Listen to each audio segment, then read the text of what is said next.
One of the fun things about the Red Planet was that you had the daylight scene where the guys are getting chased across the Red Planet, and all the fun of the Nibrans running after them. And Paul Kavanagh, the animation supervisor, actually ended up mo-capping himself and actually playing a part of one of the nibs, as we called them. What the hell did you take? I have no idea, but they were bowing to it. We were adding maybe 120 Niberians in CG to some shots to really sort of fill out the background to make the planet look really populated.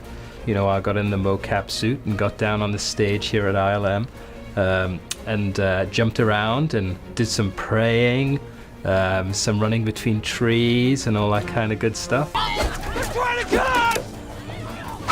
They're trying to get us, Jim! One interesting thing that we also did with the Niberians was we put a little bit of a nictating membrane or a special eyelid that flipped up from the bottom, and that was one of those touches that JJ likes to add where, you know, you could just have a guy in makeup, but if you add this little extra flourish of him having an eyelid that you're not used to seeing on a human, it just takes it one step further and you realize, oh, this is not a group of humans, this is an alien race of people.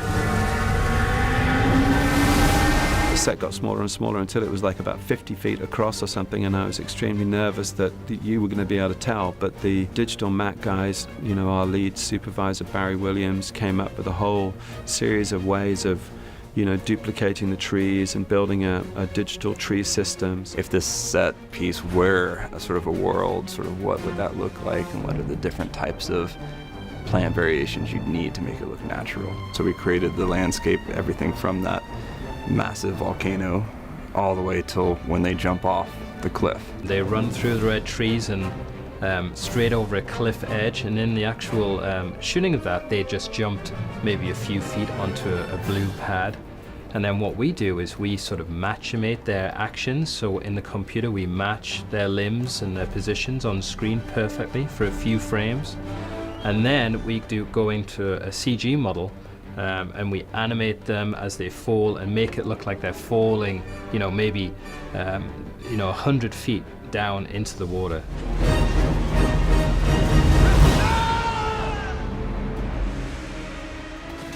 Bones and Kirk run past camera and they're being pursued, and the crane arcs up and you reveal the volcano behind this huge expanse of undergrowth and sort of red jungle.